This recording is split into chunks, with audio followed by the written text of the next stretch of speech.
आइए अब हम लोग 10th क्लास यूपी बोर्ड का गोस्वामी तुलसीदास द्वारा दूसरा चैप्टर वन पथ पर, इसका पहला पार्ट हम लोगों ने कर लिया था धनुष भंग। अब वन पथ पर करेंगे। ठीक है, जो आप संदर्भ, प्रसंग और व्याख्या, ये तीन अगर लिखने को आता है तो आपको लिखना होगा। तो अब इस जो पद्यांश प्रथम है, इसका संदर्भ आप लिखेंगे तो ये तो सब में, हर पद्यांश में वही चलेगा कि जो हिंदी पाठ्य पुस्तक के कौन सा खंड, काव्य खंड में कौन सा शीर्षक है, वन पथ पर। तो वन पथ पर शीर्षक से उद्गृत है। ठीक है, इसे गोस्वामी तुलसीदास जी ने रचा है। और ये किससे लिया गया है, तो गोस्वामी तुलसीदास की एक बड़ी रचना है, उसका नाम है कवितावली। तो कवितावली के अयोध्या कांड से लिया गया है। ठीक है, या कवि गोस्वामी तुलसीदास द्वारा रचित कवितावली के अयोध्या कांड से लिया गया है। आप साफ साफ तरीके से इसको लिखेंगे। अब प्रसंग की बात करें, इसमें बोला क्या जा रहा है, तो इसमें जो क्या बात कही गई है, क्या चर्चा है, तो जब सीता जी और राम जी और लक्ष्मण जी वन के पथ की ओर जा रहे थे तो वहाँ पर उनको जो समस्याएं हुई, जो थकी सीता जी, उसी का वर्णन किया गया है। आइए शुरू करते हैं हम लोग। क्या है, पुरते निस्की रघुवीर बधु, अधर धीर दय मग में डग द्वय, और झलकी भरी भाल कनी जल की, पुट सुख गए मधुर अधर वय। फिर बूझती है चलनो अब केतिक, पर्ण कुटी करी हों कित हुए हैं। तिय की लखु आतुरता पिय की, अखियाँ अति चारु चली चल चण। तो क्या हुआ, इसका तात्पर्य कि पुरते निकसी रघुवीर वधु, जो पुर से, पुर यानी पुरवा जिसको गांव में बोलते हैं, यानी कस्बा। ठीक है, पुरते यहाँ पर तो पर्सनली अयोध्या की ही चर्चा होगी, अयोध्या से ही निकली हैं। तो पुर ते निकसी रघुवीर वधु, रघुवीर यानी भगवान श्री राम जी की वधु, या राम जी की वधु नहीं, जो पुर यानी अयोध्या की बहू है ना, निकसी। धरि धीर दय मग में डग द्वय, धर यानी धरे, धीर यानी धैर्यता के साथ, दय मग में, मग यानी मार्ग में, डग द्वय, डग माने कदम, द्वय दो, बड़े धीरता के साथ उन्होंने दो कदम आगे रखे। झलकी भरी भलकनी भालकनी जल की, झलकी भरी भालकनी, तो भाल माने होता मत्था, मत्था में कणी माने कण, जल की बूंदें झलकने लगी। झलकी भरी भालकनी जल की, उनके मत्थे पे पसीना आ गया या पसीने के कुछ कण आ गए। पुट सूख गए मधुर अधर वय, जो पुट सूख गए मधुर, मधुर माने मधुर, अधर यानी ओठ, क्या है, जो है ओठ को बोलते हैं। तो पुट सूख गए मधुर अधर, तो उनके जो ओठ थे वो गर्मी की वजह से क्या हुए, सूख गए। उसके बाद आगे फिर बूझती हैं, इसके बाद वो पूछती हैं, चलनो अब केती, अभी और कितना चलना है। पर्णकुटी करिहों कित हुई हैं, पर्णकुटी यानी पत्तों की कुटिया, करिहों कित हुई हैं, कहाँ पर बनाएंगे। करियों मतलब कि पर्णकुटी जो है कहाँ पर हम लोग बनाएंगे, अभी और कितना चलना है और हम पर्णकुटी कहाँ बनाएंगे। फिर उसके बाद है, तिय की लख आतुरता, तिय तिय मतलब आपका पत्नी होता है। ठीक है, तिय की लख आतुरता, ये अपनी पत्नी राम जी के विषय में बता रहे हैं कि ती यानी पत्नी की आतुरता को यानी व्याकुलता को देखते हुए, पिय यानी उनके स्वामी राम जी की आँखियाँ अति चारु चली जल में, उनकी आँखों में जो है आंसू बहने लगे। ठीक है, उनकी व्याकुलता को देखकर आँखों में आंसू आ गए। ठीक है, अपनी पत्नी की दशा यानी व्याकुलता को देखकर श्री राम की आंखों में आंसुओं की धारा बहने लगी। अब और आगे आप बढ़ाना चाहें तो ऐसा क्यों हुआ, क्योंकि कहाँ महलों में रहने वाली और कहाँ यहाँ जो है उनके साथ दुख का सामना कर रही हैं।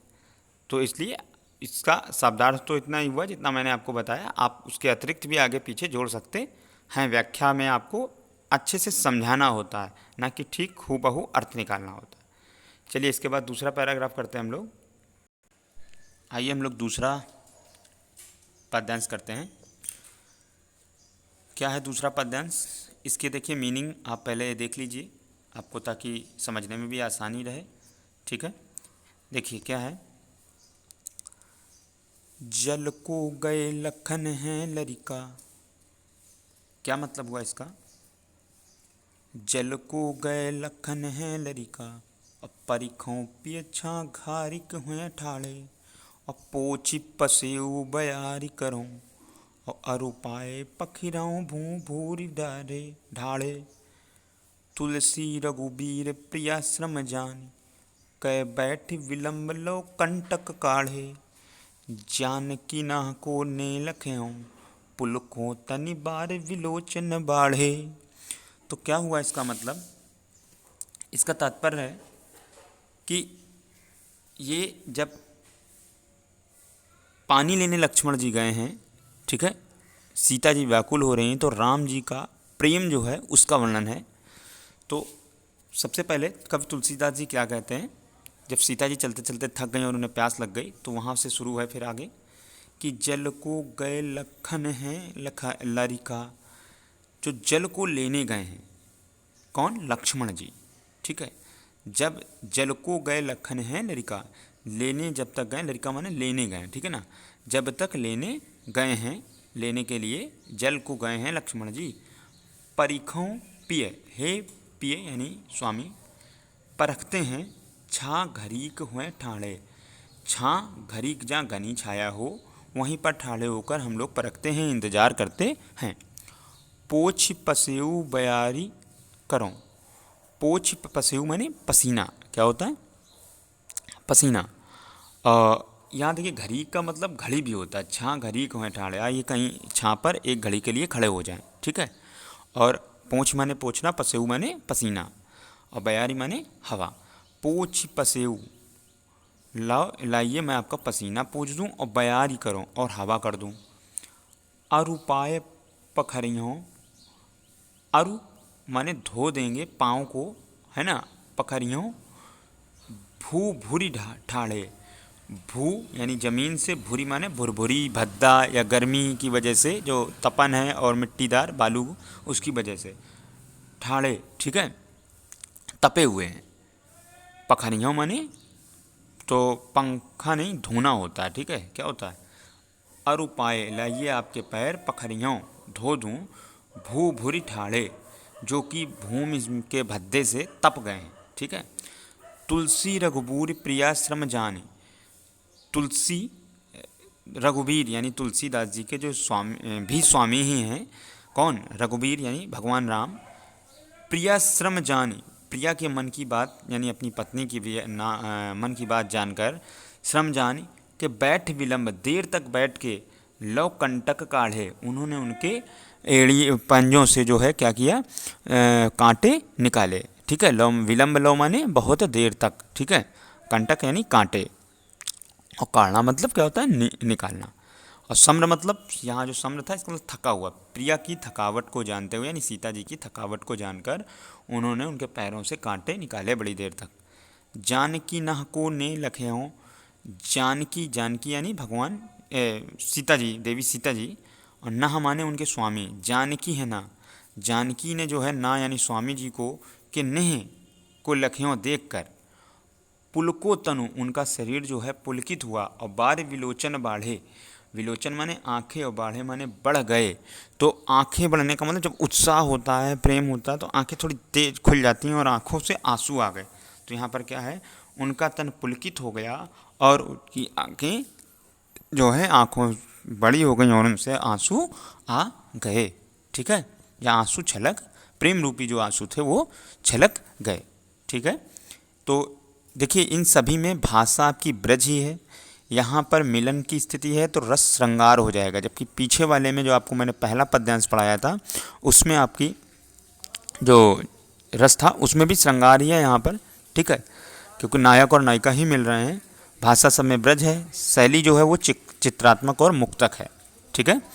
और अलंकार की अगर पर्सनल बात करें तो यहाँ पर अनुप्रास अलंकार की सभी पैसेज में लगभग ज़्यादा देखने को मिलता है। ठीक है, तो अब जैसे कहाँ पर है ये कैसे क्लियर हो हमें कि अनुप्रास कहाँ है, कैसे पहचाना हम लोगों ने। तो देखो परिखों पिय, तो परिखों पिय जो है यहाँ पे भी पा है, यहाँ पे भी पा है, तो एक ही जब अक्षर बार बार आता है, एक ही वर्ण, तो वहाँ पर अनुप्रास अलंकार होता है। बैठ विलंब, तो बैठ विलंब 2 बार रिपीट हो गया, तभी तो तुकबंदी बन रही है ना। कंटक काढ़े, ठीक है, यहाँ पर भी क्या है, अनुप्रास है। तो अजानकी नहा, ठीक है ना, यहाँ पर भी जो है नहा आपका तुकबंदी की वजह से ना 2 बार आ रहा तो तुकबंदी बन रही तभी यहाँ पे, तो यहाँ पे इसलिए कौन सा अलंकार हुआ आपका, अनुप्रास अलंकार हुआ। ठीक है, इसके बाद अगला हम लोग करते हैं, आइए हम लोग तीसरा पैराग्राफ, तीसरा पद्यांश करते हैं।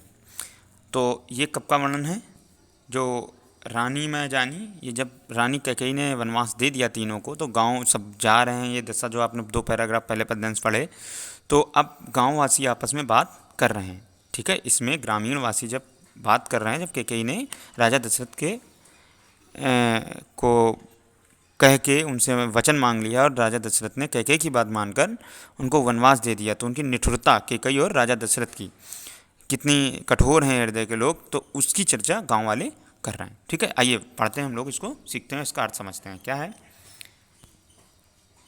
रानी मैं जानी अजानी महा, और पबि पहन हूँ ते कठोर हियो हैं, और राजऊ काज अकाज न जानियो, कहो तिये को जिन कान कियो है, और ऐसी मनोहर मूरत ये, बिछुरे कैसे प्रीतम लोग जियो हैं, आँखिन में सखी रखबे जोग, इन्हें किमि कै बनवास दियो है। तो क्या कहते हैं कि रानी मैं जानी अजानी माँ, तो रानी का मतलब यहाँ की कौन सी रानी, हमारी ये जो कैकेयी हैं। ठीक है, तो कैकेयी को देखकर गांव के स्त्री के लोग क्या एक दूसरे से चर्चा कर रहे हैं कि जो रानी कैकेयी हैं वो बड़ी ही अज्ञानी है। रानी मैं जानी अजानी महा, मैं जानी कि आज मैं हम लोग जान गए कि रानी जो है बहुत ही अजानी यानी अज्ञानी है, महा अजानी महा बहुत ही अज्ञानी हैं। पबि पहन हूँ ते, पबि माने आपका वज्र, ठीक है, कठोर, पहन माने पत्थर, ते कठोर हियो है, वो वज्र से भी, पत्थर और वज्र से भी कठोर हो गई हैं या हृदय वाली हो गई हैं। राजहु काज अकाज न जानियो, और राजा जो हैं वो भी काज अकाज यानी अज्ञान, उचित और अनुचित कह दो, ठीक है, अच्छा और खराब भी नहीं जानते। कहो ती को जिन कान कियो है, कहो जो कहा है, ती यानी पत्नी ने, को जिन कान कियो वही काम कर दिया, वो उनकी बात मान ली। ठीक है, कहो ती को जिन कान कियो है, राजा को भी जो है आज काज संभालना नहीं आता और ना उनको उचित अनुचित समझना आता है। उनकी पत्नी ने जो कह दिया वही उन्होंने कर भी दिया हैं, वो बात मान गए। ऐसी मनोहर मूर्ति ये, इतनी मनोहर सुंदर जोड़ी, ये जो अच्छी व्यक्तित्व वाले लोग लक्ष्मण जी, सीता जी और राम जी, उनके लिए कहा जाए ऐसी मनोहर मूर्त, मन को आकर्षित करने वाली ये मूर्त रूपी जो राजा रघुवीर हैं, लक्ष्मण हैं और सीता हैं, बिछुरे कैसे प्रीतम लोग जियो हैं, ये जब बिछड़ जाएंगे तो इनके प्रेमी ये निवासी पूरे किस प्रकार जिएंगे। आँखिन में सखी रखबे जोग, आँखों में इनको तो बसाकर रखेंगे, जोग माने योग, ठीक है, जोड़ कर रखना, रखबे रख आँखों में बसाकर रखेंगे। इन्हें किम के बनवास दियो, इन्हें किसने बनवास दिया है। आँखिन में सखी रखबे जोग, आँखों में बसाने वाले जो लोग हैं, इन्हें किम के बनवास दियो, इन्हें किस व्यक्ति ने बनवास दे दिया है। ठीक है, तो आपको पक्का हो गया होगा इसका अर्थ। फिर नेक्स्ट अगला पैराग्राफ करते हैं हम लोग। आइए चौथा पद्यांश करते हैं।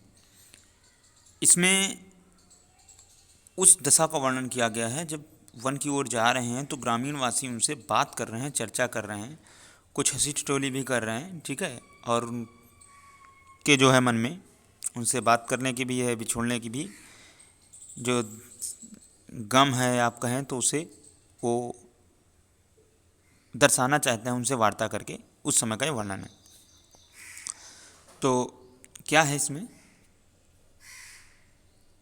शीस जटा उर बहु विशाल, विलोचन लाल तिरछी सी भौं, अतून सरासन बान धरे, तुलसी बन मार्ग में सुठ सोहें, और सादर बारही बार सुभाए चितय, तुम त्यों हमरो मन मोह, और पूछति ग्राम वधू सिंह सो, कहो सांवरे से सखी सरावरे को है। क्या मतलब हुआ है इसका, कि शीस जटा, जिसके सर में जटाएं हैं, उर यानी छाती, ठीक है, बाहु विशाल, जिसकी छाती और भुजाएं विशाल हैं, विलोचन लाल, लाल आँखें हैं, तिरछी सी भौं हैं, और तिरछी सी भौं हैं, तू सरासन बाण धरे, और बाण रखे हुए, धारण किए हुए धनुष और बाण, तुलसी बन मार्ग में सुठ सोहें, तुलसी के इस वन मार्ग में वो बहुत ही सुशोभित हो रहे हैं, सादर बारही बार सुभाए चितैं, तुम त्यों हमरो मन मोह, सादर बारही, तो सादर बारही का मतलब बार बार, ठीक है, सादर माने आदर के साथ, ठीक है, सा आदर, तो सादर बारही बार, सुभाए चितैं, जो तुम्हारी ओर चित देख रहे हैं, चिता रहे हैं, ठीक है, त्यों हमरो मन मोह, इस को देखते हुए हमारे मन को मोह लिया है। पूछति ग्राम वधू सिय सो, पूछ रही हैं ग्राम वधुएं, जो गांव की सभी बहुएं हैं, जो उनकी सखियां रही होंगी साथ में, ठीक है, सिय सो, सिय मानी सीता जी से, काहो सांवरे से, ये जो सांवरे से हैं, सखी रावरों को है, सखी, हे सखी, यानी सीता जी से वो बोल रही साथ में, सखी रावरों को है, ये तुम्हारे कौन हैं, ठीक है, तो उनसे चर्चा भी करते जा रहे हैं पथ पे जब जा रहे हैं साथ में, क्योंकि सभी को, उनकी सखियों को भी छोड़ने का विलाप तो सभी को था, तो उनके साथ व्याकुलता भी है, उत्सुकता भी है कि पूछें कौन है ये, थोड़ी हंसी ठिठोली भी हो, तो इसलिए उनका मन बहलाने के लिए भी इस तरीके की घटनाएं ग्रामवासी करते हैं, ठीक है। आइए फिर उसके बाद अगला हम लोग पांचवा करते हैं, आइए हम लोग पांचवा पद्यांश करते हैं, ठीक है। क्या है पांचवा पद्यांश, सुनि सुंदर बैन सुधारस साने, सयानी है जान की जान भली, और तिरछे करि नैन दिसैन तिन्ह समुझाई, कछु मुस्कुराई चली, और तुलसी ते ये अवसर सो है, सबय अवलोकित लोचन लाहु अली, अनुराग तड़ाग में भानु उदय, बिगसी मनो मंजुल कंज कली। तो क्या हुआ इसका मतलब, कि सुनि सुंदर बैन सुधारस साने, सुनकर सुंदर बैन सुधारस, यानी कि वाणी जो थी सुधारस, अमृत जैसी, अमृत वाली वाणी सुनकर, ठीक है, वचन को, बैन माने वचन, सुधारस साने, सुधा रस, सुधा माने होता अमृत रस वाली वाणी को, ठीक है, सयानी है यानी चतुर हैं, जानकी जानी भली, जानकी अच्छे से जान गई। ये वर्णन जो प्रश्न पूछा से उन्होंने, ग्रामवासियों ने, सहेलियों ने उनकी, तो वो अच्छे से जान गई कि ये सहेलियाँ उनसे क्या पूछना चाहती हैं, उस समय का वर्णन है, ठीक है। सीता जी के मन में उनके प्रति क्या है, उनको भावों को व्यक्त कर रहे हैं। सुनि सुंदर बैन सुधारस साने, ये सुंदर वचन सुनकर वाणी के सीता जी को समझ गई कि ये बहुत सहेलियाँ जो हैं क्या हैं, चतुर हैं, अच्छी भली भांति वो जान गई। तिरछे करि नैन दे सैन तिन्ह समुझाई, तिरछे करि नैन, तिरछे नैन करके, सैन तिन्ह समुझाई, तिन्ह माने उनको, उन्होंने समझा दिया, कुछ मुस्कुराई और आगे चल दी। तुलसी ते ये अवसर सो है, जो तुलसी हैं, तुलसीदास जी क्या कहते हैं कि ते ही अवसर, इस अवसर को देखते हुए सोह सभय अवलोकित, सभी ध्यान से देखने लगे, अवलोकित करने लगे, अवलोकन करने लगे। और लोचन लाहु अली, और लोचन यानी आँखों को, लाहु लाहु माने संतुष्टि, ठीक है, अली माने सखियाँ, सखियों को जो है, जो सखियाँ थीं वो ध्यान से उन्हें अवलोकित करने लगीं, देखने लगीं और जो है अपनी आँखों को आनंद देने लगीं, प्राप्त नहीं कराने लगीं, आनंद कराने लगीं। अनुराग तड़ाग में, अनुराग तड़ाग, तो अनुराग तड़ाग का मतलब हो गया कि ये जो आनंद प्रेम रूपी जो तालाब, ठीक है ना, प्रेम का सरोवर, अनुराग तड़ाग में भानु उदय, सूर्य उदय हुआ, बिगसी मानो मंजुल कंज कली। ऐसा लगता है, इस तरह का ऐसा भाव उनको लगा तुलसीदास जी को कि मानो प्रेम रूपी जो ये सभी गांववासी निवासी थे उनके हृदय में जो ये भगवान राम जी आ रहे हैं उनके वहाँ, तो जैसे सूर्य उदय हो गया उनके प्रेम रूपी तालाब में, ठीक है, मन में। और बिगसी मानो मंजुल कंज कली, खिलना, विकसी माने खिलना, मानो इस तरीके से जैसे मंजुल आँखें, कंज कली जैसे कमल की कलियाँ खिल गई हों।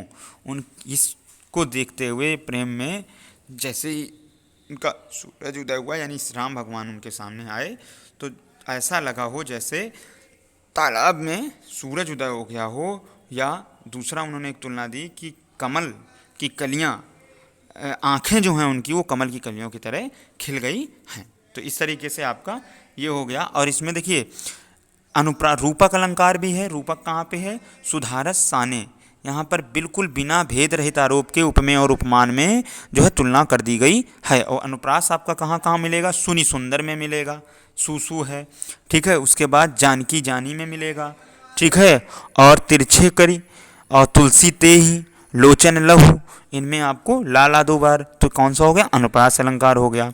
और मानो मंजुल कंज कली, यहाँ पर जो है संभावना व्यक्त की जा रही है। मनो लग गया ना आपका, तो जब मनो शब्द कहीं पर जुड़ जाता है, मनो मंजुल कंज, तो ये आपको बताता है कि उत्प्रेक्षा अलंकार है। उपमेय में उपमान की संभावना को व्यक्त किया जा रहा है, ठीक है। वैसे यहाँ उपमा होना चाहिए, उत्प्रेक्षा लिखा हुआ है, ठीक है, उत्प्रेक्षा है, नहीं सही है, उत्प्रेक्षा ही होगा, ठीक है। तो ये आपके पूरा अभाषा ब्रज ही है, ठीक है। छंद सवैया है, ये जो हम लोग पढ़ रहे हैं सारे क्या हैं? छवैया हैं, जितने भी वन पद पर हैं ये सब सवैया हैं, ध्यान रखिएगा, ठीक है। तो इस प्रकार आपका ये पूरा हो गया।